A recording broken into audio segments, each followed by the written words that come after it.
Hello everyone, welcome to Naren's Life with MS. This is Naren and it's time for Friday Findings.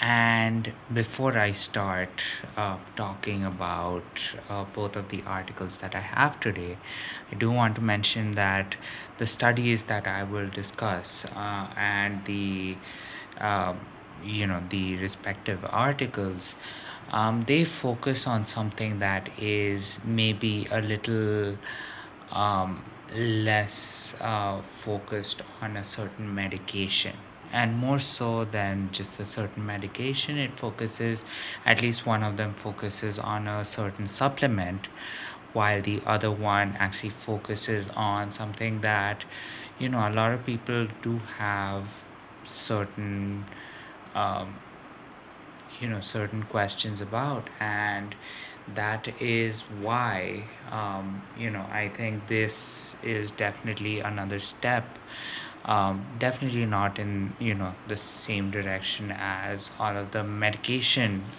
studies go towards, or all the medication related articles go towards, but they definitely do go in helping us understand multiple sclerosis a little bit better.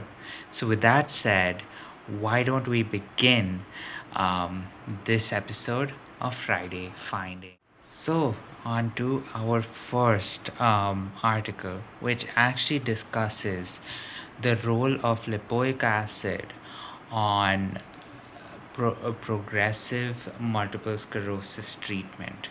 Now, this study that was conducted was more focused on people that were, that had either primary or secondary progressive MS, and they were experiencing those symptoms. And of course, this study compared how, you know, within the two groups, one group having lipoic acid and the other group not having lipoic acid, saw that, or at least found out that people who were actually consuming lipoic acid were seeing much better health after during the course of, and after the studies after the study was conducted. What does this essentially show? Is So basically, here we are talking about the fact that we should definitely consume lipoic acid a little bit more, especially if you are having progressive forms of multiple sclerosis, and definitely are seeing some form of deterioration that is happening over the course of a few years. And hopefully, taking lipoic acid might actually allow you to have a little better of a health, and maybe even recover from certain symptoms that MS patients usually experience. So that is definitely something that is worth a trial. You can definitely discuss this with your medical professional, just to understand what are some of the impacts of lipoic acid on the body. One of the definite benefits of having lipoic acid is, of course, actually managing quite a bit of the liver damage that might actually happen or might occur as a result of all of the medications that are generally happening as a result of having MS. And of course, alongside that, depending on your lifestyle, there are of course other factors that do end up dealing with do end up relating to a higher chance of liver damage. So of course, it is great to actually discuss the use of lipoic acid, especially if you are experiencing symptoms of progressive MS, be it primary or secondary, because there has been some form of link shown that consuming lipoic acid, or taking some form of lipoic acid as in pill form or at least as a supplement might actually improve your overall health. So definitely do give it a try. And with that said, hopefully, you might also notice some benefits happening in your health. So that was article number. So now we cover article number 2. And this article was also very interesting because rather than covering a supplement, it actually showcased that, having certain wearables, um, actually the study more concerned was concerned with using a certain form of wearable, which honestly sounded a little something like a smartwatch, for instance, um, was able to identify when when there was a case of deterioration in multiple sclerosis patients. Now, this study was conducted with about 230, 240 patients, where about 120 of them actually experienced degeneration in their condition over the time of this study, which I think while I read it was about 3 years. So within this 3 years, there were about half the patients that did actually experience this degeneration. And of course, apart from this wearable technology actually identifying that these patients were experiencing um, this drop in their abilities, the other thing it actually did notice or was able to conclude was that with patients that were maybe not receiving as much sun exposure, patients that were not able to be very active during the day, were definitely experiencing a heightened rate of degeneration as opposed to patients who were able to maintain a relatively active lifestyle. So, now what does that mean? Well, it definitely means that I need to be a little more active, especially during the daytime. And honestly, it isn't only about the fact that you go have a certain amount of time that you spend, let's say at a gym, doing exercises, but actually remaining active throughout the day. And definitely more so than that, definitely spending a lot more time outside so that you have the ability to experience the outdoors, experience the sun, and definitely experience all of that. But of course, this is just one study that happened, and of course, there might be, there will be the need for, just understanding a little bit more of what this, all of the different things that this study actually um, ended up actually pretty much noting down and collecting in terms of data.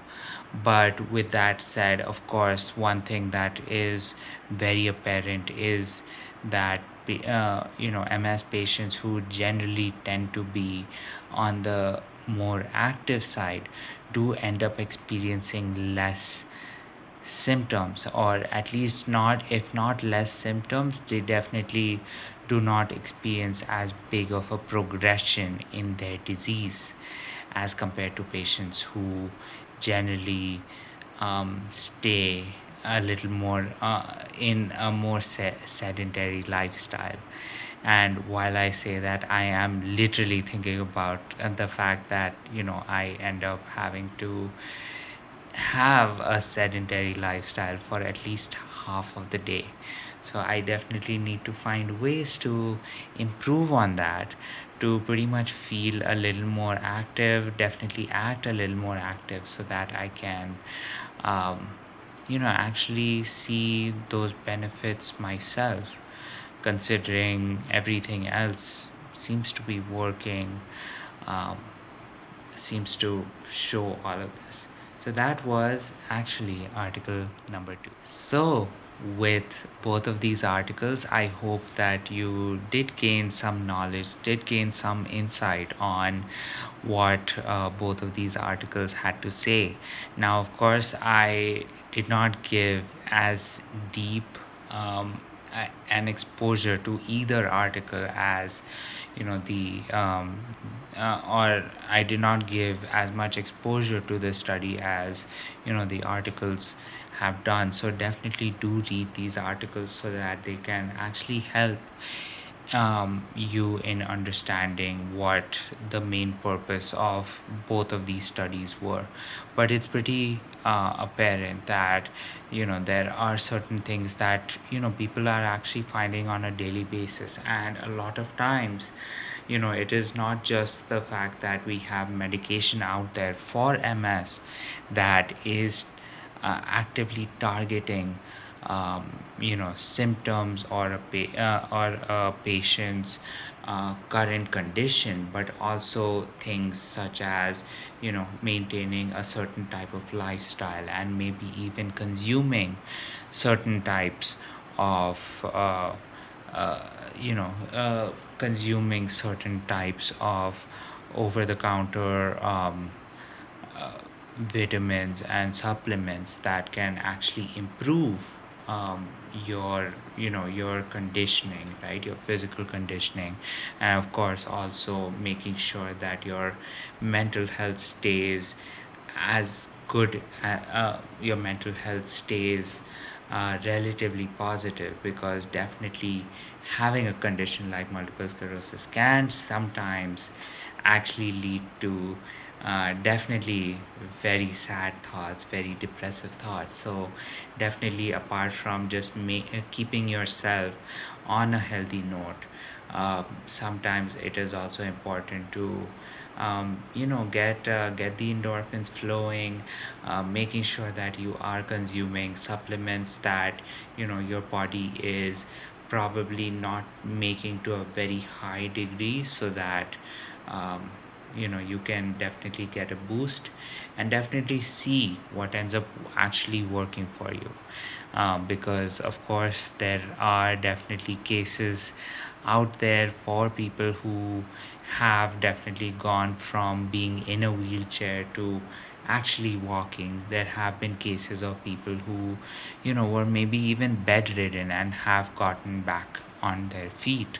So it is definitely something that is possible, and a lot of times it actually depends on what our intention is as patients, and of course as people who have experienced years, months, or even days of this disease, to be able to actually get the motivation to try and make these changes happen for themselves.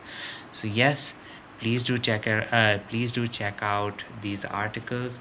Please do share your thoughts, comments, insights, and experiences on if you've had lipoic acid or you've used lipoic acid as a supplement on a daily basis, and what that was an effect of, or how physical activity actually does impact your own ability to actually stay positive and also reap the physical benefits of having MS. So with that said, this has been Nareen's Life with MS. I am Nareen, and I do want to share that yes, it is a Friday, so I do wish that you have a great weekend and you're looking forward to a great weekend.